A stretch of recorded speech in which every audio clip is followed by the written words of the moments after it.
அனைவருக்கும் வணக்கம். ஸோ இன்னைக்கு ஹிந்தி நியூஸ் பேப்பர்ல என்ன இம்பார்ட்டன்ட் நியூஸஸ் இருக்கு அப்படிங்கிறத பார்ப்போம். ஸோ ஃபர்ஸ்ட் மால்தீவ்ஸ் பிரசிடென்ட் வந்திருக்காரு. ஓகேங்களா? மால்தீவ்ஸ் பிரசிடென்ட்டை பொறுத்த வரைக்கும் பார்த்தோம்னா லாஸ்ட் இயர் தான் மால்தீவ்ஸ் எலெக்ஷன் நடந்திருக்கும். முகமது மூயிஸ் இவர் பேர். சரிங்களா? முகமது மூயிஸ் பார்த்தோம்னா ஆக்சுவலி ப்ரோ சைனீஸ் ஆட்டிடியூட் இருக்கக்கூடிய பர்சன். ஓகேவா? போன வருஷம் எலெக்ஷன் நடந்து முடிஞ்சப்போ இவரோட எலெக்ஷன் கேம்பெயினும் சரி, எலெக்ஷன் முடிஞ்சு பிரசிடென்ட் ஆனதுக்கு அப்புறமும் சரி, ஒரு ப்ரோ சைனீஸ் ஆட்டிடியூட்லேயே இருந்திருப்பாரு. அதனால நெறைய ஹார்ட்ஷிப்ஸ வந்து இந்தியாவுக்கு குடுத்திருப்பார். ஓகேங்களா? இந்தியாவுக்கு அகெயின்ஸ்டா நெறையா ஸ்டாண்ட் எடுத்திருப்பார். ஓகேவா? பட் ஸ்டில் ரீசென்ட் டைம்ஸ்ல பார்த்தோம்னா, அவரோட ஸ்டாண்ட் இந்தியாவுக்கு அகெயின்ஸ்டா இருக்கக்கூடிய ஸ்டாண்ட் அப்படிங்கிறது கொஞ்சம் கொஞ்சமா சாஃப்டன் ஆயிட்டே இருந்துச்சு. ஓகேவா? இப்போ ஃபர்ஸ்ட் டைமா அவர் எலெக்ட் ஆனதுக்கு அப்புறமா ஃபர்ஸ்ட் டைமா இந்தியாவ விசிட் பண்ணியிருக்காரு. ஒரு 5 டே விசிட்டா வந்து வந்திருக்காங்க. சரியா? ஸோ அதுல நெறைய அக்ரீமெண்ட்ஸ் வந்து சைன் ஆயிருக்கு. நெறையா ரெக்வெஸ்ட் கூட வந்து சொல்லியிருக்காங்க. ஓகேவா? லைக் இந்தியன்ஸ்லாம் வந்து மால்தீவ்ஸ வந்து டூரிஸ்ட் டெஸ்டினேஷனா வச்சுக்கணும் அப்படிங்கிற மாரிலாம் சொல்லியிருக்காரு. ஏன்னா லாஸ்ட் இயர் அதுவே ஒரு பெரிய பேக்லாஷ் ஆச்சு. ஓகேங்களா? இந்தியன்ஸ் வந்து வரக்கூடாது அப்படின்றது மாரி நெறைய விஷயங்கள் போயிட்டு இருந்துச்சு. ஓகேங்களா? சோசியல் மீடியாஸ்ல. ஸோ இந்தியன்ஸ் வந்து அகைன் மால்தீவ்ஸ் வந்து ஒரு டூரிஸ்ட் டெஸ்டினேஷனா அக்செப்ட் பண்ணி வர ஆரம்பிக்கணும் அப்படிங்கிறதெல்லாம் நெறைய சொல்லியிருப்பாங்க. பிகாஸ் மால்தீவ்ஸ் அப்படிங்கிற கண்ட்ரி ஒரு டைனி கண்ட்ரி நமக்கு தெரியும். அந்த டைனி கண்ட்ரி பார்த்தோம்னா, அது உங்களுடைய எக்கனாமி அப்படிங்கிறது மோஸ்ட்லி டூரிசம் பேஸ்டு தான். சரியா? அதுலயும் அதிகமான டூரிஸ்ட் எங்கேருந்து போவாங்கன்னா, இந்தியால இருந்து தான் போவாங்க. ஸோ இவரோட அந்த ப்ரோ சைனீஸ் அண்ட் இந்தியாவுக்கு அகைன்ஸ்டா இருந்த ஸ்டாண்ட் அப்படிங்கிறது அவங்க எக்கனாமில ஒரு இம்பாக்ட் ஏற்படுத்துச்சு. ஓகேங்களா? ஸோ அதனால தான் அவரோட ஸ்டாண்ட் அப்படிங்கிறது சாஃப்டன் ஆயிருக்கு அப்படிங்கிறத நம்ம பார்க்கணும். ஓகேங்களா? ஸோ இந்த இடத்துல என்ன பார்க்குறோம் அப்படின்னா, ஸோ நம்ம டூரிஸ்ட் நெறைய போறாங்க. அப்ப நம்மளோட மனியோட சர்க்குலேஷன் அப்படிங்கிறது நெறையாவே இருக்கும். ஸோ இதுக்காக என்ன பண்ணியிருக்காங்க அப்படின்னு பார்த்தோம்னா, மால்தீவ்ஸ்ல ரூபே கார்ட் அப்படிங்கிறத இன்ட்ரோடியூஸ் பண்ணியிருக்காங்க. சரிங்களா? ஸோ அதுதான் இந்த நெறைய அக்ரீமெண்ட் சைன் ஆயிருக்கு. அதுல கொஞ்சம் பெக்குலியரா மேபி கொஞ்சம் இம்பார்ட்டன்ட்டா இருக்கிறது என்னன்னா, ரூபே கார்ட் சைன் பண்ணது. ஜஸ்ட் அத மட்டும் பார்த்துக்கோங்க. வேற எதுவும் நமக்கு அதுல இருந்து இம்பார்ட்டன்ட்டா கேட்க மாட்டாங்க. சரியா? நெக்ஸ்ட் பார்த்தோம்னா, மெடிசின்க்கான நோபல் பிரைஸ் அப்படிங்கிறத குடுத்துருக்காங்க. ஸோ நோபல் பிரைஸ் பொறுத்தவரைக்கும் பார்த்தோம்னா, நமக்கு ஃபர்ஸ்ட் பேக்கிரவுண்ட பார்த்தோம்னா, 1895லேருந்து நோபல் பிரைஸ் குடுக்க ஆரம்பிச்சிருக்காங்க. ஐ மீன் 1895ல தான் இன்ட்ரோடியூஸ் ஆகுது. 1901ல இருந்து நோபல் பிரைஸ் குடுக்க ஆரம்பிச்சாங்க. சரிங்களா? எப்பயுமே டிசம்பர் 10 தான் வந்து நோபல் பிரைஸ் குடுக்கக்கூடிய அந்த டேட் அப்படின்னு பார்த்தோம்னா, டிசம்பர் 10 தான். ஸோ எப்பயுமே அக்டோபர் மந்த்ல நமக்கு ஸ்டார்ட்டிங்லயே சொல்லிருவாங்க. இந்த மாரி இந்த வருஷம் இவங்களுக்கெல்லாம் நோபல் பிரைஸ் குடுக்க போறோம் அப்படின்னு சொல்லி. ஸோ அந்த வகையில ஃபர்ஸ்ட் மெடிசின்க்கான நோபல் பிரைஸ் தான் எப்பயுமே ஃபர்ஸ்ட் அனவுன்ஸ் பண்ணுவாங்க. ஓகேவா? ஸோ மெடிசின்க்கான நோபல் பிரைஸ் இந்த வருஷம் யாருக்கு குடுக்க போறாங்க அப்படின்னா, விக்டர் ஆம்ப்ரோஸ் அண்ட் கேரி ரூஃப்குன் அப்படிங்கிற இவங்க 2 பேருக்கும் தான். எதுக்காக அப்படின்னு பார்த்தோம்னா, டிஸ்கவரி ஆஃப் மைக்ரோ ஆர்என்ஏ அப்படின்னு சொல்லி குடுத்துருக்காங்க. ஸோ மைக்ரோ ஆர்என்ஏன்னா என்ன? அதோட ஃபங்ஷன்ஸ் என்ன? அப்படிங்கிறத நம்ம தெரிஞ்சுக்கணும். பேசிக் சயின்ஸோட தெரிஞ்சுப்போம். நம்ப ஹியூமன்ஸ்லாம் பார்த்தோம்னா, மல்டி செல்லுலார் ஆர்கானிசமா இருக்கும். ஓகேவா? பல செல் உயிரினங்களா இருக்கும். இந்த செல்ஸ் அப்படிங்கிறது பார்த்தோம்னா, நெறைய வகைகளாவும் இருக்கு நமக்கு. ஓகேங்களா? ஓகே. பிரெயின் செல்ஸ்ங்கிறது இருக்கு. ஆ நர்வ் செல்ஸ் அப்படிங்கிறது இருக்கு. மசில் செல்ஸ் அப்படிங்கிறது இருக்கு. இந்த மாரி நெறைய டிஃபரெண்ட் டைப்ஸ் ஆஃப் செல்ஸ் இருக்கு. ஆனா எல்லா செல்ஸ்லயும் பார்த்தோம்னா, ஜீன் அப்படிங்கிறது ஒண்ணுதான். ஒரே டைப் ஆஃப் ஜீன்ஸ் தான் எல்லா செல்ஸ்லயும் குரோமோசோம்ஸ் இருக்கும். அந்த குரோமோசோம்ஸ்க்குள்ள ஜீன்ஸ் அப்படிங்கிறது இருக்கு. இல்லையா? ஒரே டைப் ஆஃப் ஜீன் தான் இருக்கும். ஆனா ஒவ்வொரு செல்லும் ஒவ்வொரு டிஃபரெண்ட் ஃபங்ஷன பண்ணும் நமக்கு. கரெக்ட்டா? ஒவ்வொரு மசில் செல்னா அதுக்கு உண்டான வேலைய பார்க்கும். நர்வ் செல்னா அதுக்கு உண்டான வேலைய பார்க்கும். பிரெயின் செல்னா அதுக்கு உண்டான வேலைய பார்க்கும். அப்ப இந்த பிரெயின் இந்த செல் இந்த வேலைய தான் பார்க்கும் அப்படிங்கிறத டிட்டர்மைன் பண்ணக்கூடிய ஃபேக்டர் ஒண்ணு இருக்கு. சரிங்களா? எல்லா செல்லயும் ஜீன்ஸ் இருக்கு. எந்த செல் வேணாலும் நெனச்சா எந்த செல்லோட வேலைய வேணாலும் பண்ணலாம். ஆனா, ஒரு செல் இந்த வேலைய தான் பண்ணும் அப்படின்னு சொல்லி அத ஒழுங்குபடுத்தி, அத கட்டுப்படுத்தி, அத ரெகுலேட் பண்ணக்கூடிய ஒரு விஷயம் இருக்கு. ஓகேங்களா? அதுதான் டிட்டர்மைன் பண்ணுது. இந்த செல் இத தான் பண்ணணும் அப்படின்னு சொல்லி. ஓகேங்களா? ஸோ, அப்ப அந்த ஒரு விஷயத்த கண்டுபிடிச்சதுக்காக தான் இவங்களுக்கு இந்த நோபல் பிரைஸ். ஓகேங்களா? ஸோ, எல்லா செல்ஸ்லயுமே ஜீன்ஸ் இருக்கு. அதுல எல்லா கேரக்டர்ஸுமே இருக்கு.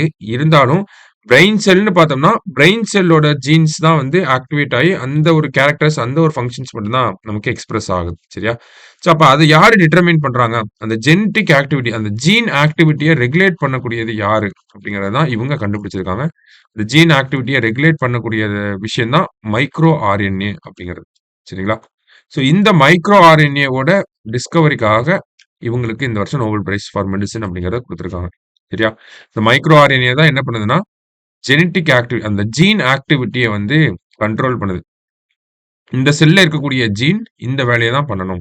அப்ப அந்த ஒரு விஷயத்த டிட்டர்மைன் பண்ணக்கூடிய ஒரு ஃபண்டமெண்டல் விஷயம் என்னன்னா மைக்ரோ ஆர்என்ஏ.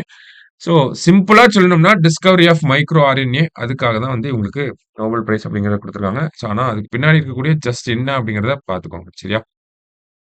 ரைட். அடுத்ததா பார்த்தோம்னா, இவங்க எதுலருந்து ஃபர்ஸ்ட் இந்த ஒரு விஷயத்த கண்டுபிடிச்சிருக்காங்க அப்படிங்கிறது ஒரு ஜஸ்ட் பேசிக்கா இவங்களோட ரிசர்ச்ச டீப்பா இங்க குடுத்துருக்காங்க. அவ்ளோ டீப்பாலாம் நம்ம எக்ஸாம்க்கு படிக்க தேவையில்ல. சரிங்களா? ஜஸ்ட் என்னென்ன அப்படின்றத மட்டும் பார்த்துப்போம். இவங்க ரவுண்ட் வார்ம்ல தான் இந்த ஒரு விஷயத்த கண்டுபிடிச்சிருப்பாங்க. ஸோ அதோட பேர் என்னன்னா, சி எலகன்ஸ் அப்படின்னு சொல்லியிருப்பாங்க. ஓகேவா? நமக்கு நோபல் பிரைஸ் வெப்சைட்லயே அதான் சொல்லியிருப்பாங்க. ஓகேவா? ஸோ மத்தபடி இதுலருந்து வேற ஏதாவது எடுத்துக்கணுமா அப்படின்னு பார்த்தோம்னா, இவ்ளோ டீப்பா போக தேவையில்ல. நமக்கு ஜஸ்ட் என்ன டெக்னாலஜி, அந்த டெக்னாலஜி எப்படி ஒர்க் ஆகுது அப்படிங்கிறத நமக்கு எக்ஸ்பிளைன் பண்ண தெரிஞ்சா போதும். சரிங்களா? அது பிரிலிம்ஸ் பாயிண்ட் ஆஃப் வியூல கேட்டாலும் நம்மளால அண்டர்ஸ்டாண்டிங் வச்சு போட்டுற முடியும். மெயின்ஸ் பாயிண்ட் ஆஃப் வியூல கேட்டாலும் நம்ம ரீடிங்ஸ் போட்டு எழுதிக்கலாம். சரியா? ஸோ ஃபர்ஸ்ட் இதுதான். ஓகேங்களா? அதே மாரி நோபல் பிரைஸஸ் அப்படின்னு பார்க்கிறப்ப, இந்த வாரம் ஃபுல்லாவே நோபல் பரிசு வாரமா இருக்கும். ஃபர்ஸ்ட் வந்து இந்த ஆர்டர் கூட நோட் நோட் பண்ணி வச்சுக்கோங்க. மெடிசின் தான் ஃபர்ஸ்ட் வரும். அடுத்தது பிசிக்ஸ் வரும். அடுத்தது கெமிஸ்ட்ரி. அடுத்ததா பார்த்தோம்னா, நமக்கு லிட்டரேச்சர் வரும். Next peace. அப்புறமா அமைதிக்கான நோபல் பரிசு. அப்புறம் கடைசியா பொருளாதாரத்துக்கான நோபல் பரிசு எக்கனாமிக்ஸ். ஓகேவா? ஸோ மொத்தம் 6 விருதுகள். இதுல பீஸ் மட்டும் பார்த்தோம்னா, நார்வே நாடு குடுப்பாங்க. ஓகேங்களா? அடுத்தது மீதியெல்லாம் பார்த்தோம்னா, நமக்கு ஸ்வீடன் நாடு குடுக்கக்கூடிய அவார்ட். ஓகேவா? பீஸா இருந்துக்கலாமா அப்படின்னு கேட்கறாங்க. அவங்க வந்து நோ வே அப்படின்னு சொல்றாங்க. ஸோ அப்படி ஞாபகம் வச்சுக்கோங்க. இப்படிதான் நான் ஞாபகம் வச்சிருக்கேன். வேணும்னா யூஸ் பண்ணிக்கோங்க. சரியா? ஸோ இந்த ஆர்டர் கூட கேட்கலாம். ஜஸ்ட் அதையும் பார்த்து வச்சுக்கோங்க. அண்ட் தென் இந்த வாரம் இன்னைக்கு மெடிசின்க்கானது பார்த்துருக்கோம். ஒவ்வொரு நாளும் ஒவ்வொன்னு பார்த்துருவோம். சரியா? ரைட். அடுத்ததா பார்த்தோம்னா,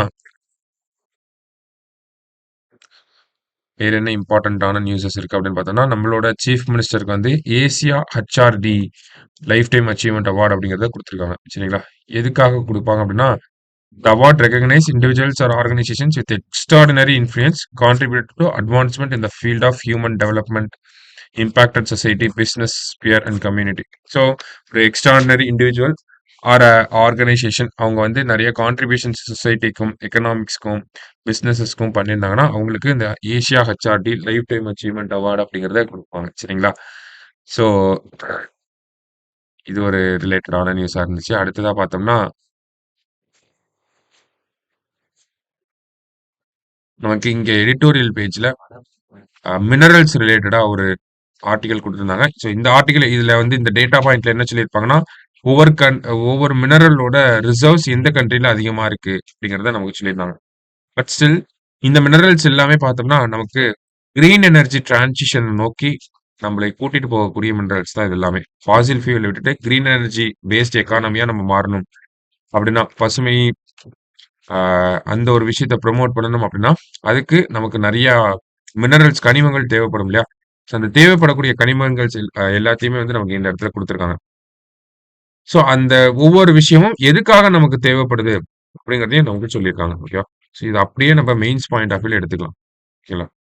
டைரக்ட்டாவே கேட்கலாம். What are the minerals that R required for the transition into cleaner economy அப்படிங்கிறத கேட்கலாம். அப்ப என்னென்ன மினரல்ஸ் நமக்கு தேவைப்படுது? என்ன மாதிரியான கனிமங்கள் நமக்கு ஒரு கிளீனான எக்கானமிய நோக்கி நகர்றதுக்கு உலக நாடுகளுக்கு என்ன மாதிரியான மினரல்ஸ் தேவைப்படுது? இல்ல இந்தியாவுக்கு என்ன மாதிரியான மினரல்ஸ் தேவைப்படுது? அப்படிங்கிறத கேள்வியா கேட்கலாம். கேட்டாங்க அப்படின்னா, அந்த மினரல எழுதி, அந்த மினரல் எதுக்காக தேவைப்படுது? அப்படிங்கிறத நம்ம எழுதணும். சரிங்களா?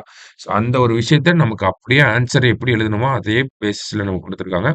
ஸோ இந்த ஒரு விஷயத்த கட்டாயம் நோட் பண்ணி வச்சுக்கோங்க. எக்ஸாம்பிளுக்கு பாக்சைட்ன்னு பார்த்தோம்னா, நமக்கு விண்ட் டர்பைன்ஸ்ல, சோலார் பேனல்ஸ்ல யூஸ் பண்றோம். குரோமியம் அப்படிங்கிறத பார்த்தோம்னா, சோலார் பேனல்ஸ்ல, ஜியோ தெர்மல் எனர்ஜில யூஸ் பண்றோம். விண்ட் டர்பைன்ஸ்ல யூஸ் பண்றாங்க. கோபால்ட் அப்படிங்கிறது பார்த்தோம்னா, உங்களுக்கு லித்தியம் அயான் பேட்டரி டெக்னாலஜில இருக்கக்கூடிய முக்கியமான காம்போனன்ட்டா இருக்கு. காப்பர் அப்படிங்கிறத பார்த்தோம்னா, நமக்கு சோலாரோட பிவி செல்ஸ் அண்ட் தென் பார்த்தோம்னா, எலக்ட்ரிசிட்டி கிரிட்ஸ் இதுல எல்லாம் நம்ம பயன்படுத்துறோம். பேட்டரி ஸ்டோரேஜ்ல பயன்படுத்துறோம். கிராஃபைட் அப்படிங்கிறத பார்த்தோம்னா, பேட்டரிஸ் இருக்கக்கூடிய ஆனோட்ல இருக்கக்கூடிய ஒரு முக்கியமான காம்போனன்ட்டா இருக்கு. லித்தியம் அயான் பேட்டரீஸ்ல லித்தியம பயன்படுத்துறோம். அடுத்து மேங்கனீஸ் அப்படிங்கிறத பார்த்தோம்னா, லித்தியம் அயான் பேட்டரீஸ்ல எலக்ட்ரிக் கார்ஸ்ல இருக்கக்கூடிய பேட்டரீஸ்ல நம்ம பயன்படுத்துறோம். மாலிப்டினம் பார்த்தோம்னா, ஹை எலக்ட்ரிக்கல் கண்டக்டிவிட்டி இருக்கக்கூடிய ஒரு விஷயம். நிக்கல் பார்த்தோம்னா, அதுவுமே வந்து கேத்தோட்ல யூஸ் பண்றோம். லித்தியம் அயான் பேட்டரியோட கேத்தோட்ல நிக்கல வந்து யூஸ் பண்றோம். அடுத்து ரேர் எர்த் மெட்டல்ஸ்லாம் இருக்கு. இது வந்து ஆ பெர்மனன்ட் மேக்னெட்ஸ் இருக்கு இல்லையா? அந்த ஒரு விஷயத்துக்காக பயன்படுத்துறோம். சில்வர் பார்த்தோம்னா, போட்டோவோல்டாயிக்ஸ்ல பயன்படுத்துறோம். சில்வரும், காப்பரும் பார்த்தோம்னா, போட்டோவோல்டாயிக்ஸ்ல வந்து ஓகேவா? யுரேனியம் பார்த்தோம்னா, ஆ கிரீன் இல்லனாலுமே நமக்கு நியூக்ளியர் எனர்ஜி புரொடக்ஷனுக்கு வந்து அது யூஸ் ஆகும். சரிங்களா? ஸோ இது எல்லாமே நம்ம அப்படியே எழுதி அ இதனுடைய மெட்டீரியல் அண்ட் தென் அது எதுக்காக யூஸ் பண்றோம் அப்படிங்கிறத நம்ம ஒரு 12 மார்க்காவோ, 15 மார்க்காவோ எழுத முடியும். இல்ல குரூப் 1 பாயிண்ட் ஆஃப் வியூனா 10 மார்க்காவும் எழுத முடியும். சரிங்களா? ஸோ இது எக்ஸ்பெக்டட் ஏரியா இதெல்லாம் கொஸ்டின் கேட்கலாம்னு சொல்லி ஸோ அத நோட் பண்ணி வச்சுக்கோங்க. மேபி இதையே அப்படியே கூட கேட்டு வைக்கலாம். சரிங்களா? ரைட். அடுத்தது வேற என்ன இருக்கு இன்னைக்கு நியூஸ் பேப்பர்ல அப்படின்னு பார்த்தோம்னா, இந்த இடத்துல 2 குட்டி நியூஸ் குடுத்திருந்தாங்க. என்னன்னா, நமக்கு டிபி இருக்கு இல்லையா? டிபி ரிலேட்டடா பார்த்தோம்னா, நமக்கு நிக்ஷய் போஷான் யோஜனா அப்படின்னு சொல்லி ஒரு திட்டம் இருக்கு. ஓகேங்களா? நிக்ஷய் போஷான் இருக்கு, நிக்ஷய் மித்ரா அப்படின்னு நெறைய திட்டங்கள் இருக்கு. டிபி முக்து பாரத் அபியான் சொல்லி திட்டங்கள் இருக்கு. ஸோ இந்த நிக்ஷய் போஷான் கீழ பார்த்தோம்னா, அந்த டிபி வந்த ஒரு நபருக்கு வந்து மாதம், மாதம் ஒரு ரூ. 500 வந்து மத்திய அரசாங்கத்தால வழங்கப்பட்டுட்டு இருந்துச்சு. இந்த உதவித்தொகை 500 அப்படிங்கிறத இப்போ 1000 இன்கிரீஸ் பண்ணியிருக்காங்க. சரிங்களா? ஸோ அந்த ஒரு நோட்டிஃபிகேஷன், அந்த ஒரு செய்தி தான் இந்த இடத்துல குடுத்துருக்காங்க. இன்னும் 2 ரெகுலேஷன்ஸ் இருக்கு. ஆனா நமக்கு தேவையானத அந்த ரூ. 1000 மாத்திருக்காங்க அப்படிங்கிறத படிச்சு தெரிஞ்சுக்கிட்டா போதும். சரிங்களா? அடுத்தது என்சிஇஆர்டி தெரியும். நமக்கு இந்த சிபிஎஸ்இ புக்ஸ்லாம் அடிச்சு குடுக்கக்கூடியவங்க தான் இவங்க NCERT. National council for educational research and training. இவங்க அமேசானோட ஒரு டை அப் பண்ணியிருக்காங்க. எதுக்காகன்னா, இந்த ஸ்கூல் புக்ஸ்லாம் வந்து எப்பயுமே அவைலபிளா இருக்கணும். ஆர்டர் பண்ணா வாங்கிக்கலாம் அப்படிங்கிற அந்த ஒரு காரணத்துக்காக தான். சரியா? ஸோ பேசிக்கான நியூஸ் இதெல்லாம் நமக்கு. சரியா? அதே மாரி ultra processed food, fast food leading cause of diabetes in India அப்படின்னு சொல்லியிருக்காங்க. ஸோ இந்தியால டயாபிட்டிஸ் இந்தியாவ தான் இன்டர்நேஷனல் லெவல்ல பார்க்குறப்ப டயாபெட்டிஸ் கேபிட்டல் அப்படின்னு சொல்லுவாங்க. ஓகேங்களா? சர்க்கரை நோய்க்கான தலைமையகம் அப்படின்னு இந்தியாவ தான் சொல்லுவாங்க. ஸோ அது ரிலேட்டடா ஒரு ஸ்டடி பண்ணப்ப, அத நம்மளோட டயட்ட பேஸ் பண்ணி ஒரு ஸ்டடி பண்ணியிருக்காங்க. நம்மளோட டயட்டுக்கும், டயபெட்டிஸும் எப்படி ரிலேட் ஆகுது அப்படிங்கிறத ஸ்டடி பண்ணியிருக்காங்க. ஸோ அதுல தான் என்ன சொல்றாங்கன்னா, ultra processed and fast food leading cause of diabetes. உங்களோட டயட்ல இருக்கக்கூடிய இந்த ஏஜிஇ ப்ராடக்ட்ஸ் அப்படின்னு சொல்லுவாங்க. ஓகேங்களா? அட்வான்ஸ்டு கிளைகேஷன் எண்ட் ப்ராடக்ட்ஸ் அப்படின்னு சொல்லி. ஓகேவா? Advanced glycation end products. அதாவது கிளைகேஷன்னா என்னன்னா, அது வந்து ஒரு கெமிக்கல் ப்ராசஸ். சுகர் இருக்கு இல்லையா? சுகர் வந்து புரோட்டீனோட பைண்ட் ஆகுறப்போ, நமக்கு உடம்புக்கு நெறைய தீங்கு விளைவிக்கும். ஸோ இந்த ஒரு விஷயத்த தான் கிளைகேஷன் அப்படின்னு நம்ம சொல்றோம். ஸோ நம்ம சாப்பிடக்கூடிய பொருட்கள்ல அட்வான்ஸ்டு கிளைகேஷன் எண்ட் ப்ராடக்ட்ஸா இருக்கு. ஓகேவா? அதனால என்ன ஆகுது அப்படின்னு பார்த்தோம்னா, நமக்கு அதிகமா டயாபெட்டிஸ் வரதா இந்த ஸ்டடில இந்த ரிசர்ச் பண்ணி கண்டுபிடிச்சிருக்காங்க. இதுவே நம்ம டயட்ல வந்து லோ ஏஜிஇ அப்படிங்கிறது இருந்துச்சுன்னா, நமக்கு அந்த டயாபெட்டிஸ் ரிஸ்க் கம்மியாகுது. இன்சுலின் சென்சிட்டிவிட்டி அதிகமாகுது அப்படிங்கிறத நமக்கு சொல்லியிருக்காங்க. ஓகேவா? ஸோ இப்போ பேசிக்கா இந்த ஸ்டடிலேருந்து நம்ம என்ன எடுத்துக்கலாம் அப்படின்னா, நம்மளோட டயபெட்டிஸ் அப்படிங்கிறது நம்ம டயட்டோட ரொம்ப டைரக்ட்டா லிங்க் ஆயிருக்கு அப்படிங்கிறத நம்ம தெரிஞ்சுக்கணும். அதே மாரி நமக்கு டயபெட்டிஸ் ரிலேட்டடா ஏதாவது மெயின்ஸ்ல கொஸ்டின் வந்துச்சு அப்படின்னா, இந்த ஹை ஏஜிஇ ஃபுட் ப்ராடக்ட்ஸ்னால நமக்கு அதிகமா டயபெட்டிஸ் வருது. அதே மாரி ஃபாஸ்ட் ஃபுட்னால நமக்கு அதிகமா டயபெட்டிஸ் வருது. அதெல்லாம் சொல்லிட்டு, அத பிரிவென்ட் பண்ணணும்னா, லோ ஏஜிஇ டயட் ப்ராடக்ட்ஸ வந்து நம்ம ப்ரமோட் பண்ணணும் அப்படிங்கிறத சொல்றாங்க. இப்ப லோ ஏஜிஇ டயட் ப்ராடக்ட்ஸ்னா என்ன அப்படின்னு பார்த்தோம்னா, நமக்கு நார்மலா சாப்பிடக்கூடிய கீரை, வெஜிடபிள், ஃப்ரூட்ஸு, பாயில்டு ஃபுட்டு இந்த மாரியான விஷயங்கள்ல தான் லோ ஏஜிஇ கன்டென்ட் அப்படிங்கிறது இருக்கும். இதே ஹை ஏஜிஇ எங்கெல்லாம் இருக்குன்னா, நம்ம சாப்பிடக்கூடிய ஃப்ரைட் ரைஸ், பர்கர், இங்க குடுத்திருக்க ஃபிரெஞ்ச் ஃப்ரைஸு, பாயில்டான ஐ மீன் ஃப்ரை பண்ணக்கூடிய எல்லா ஐட்டங்கள்லயும் ஏஜிஇ கன்டென்ட் வந்து அதிகமா இருக்கும் அப்படிங்கிறத சொல்லி முடிச்சிட வேண்டியதான். சரியா? ஸோ வேற என்ன இன்னைக்கு செய்தித்தாள்ல இருக்கு அப்படின்னு பார்த்தோம்னா,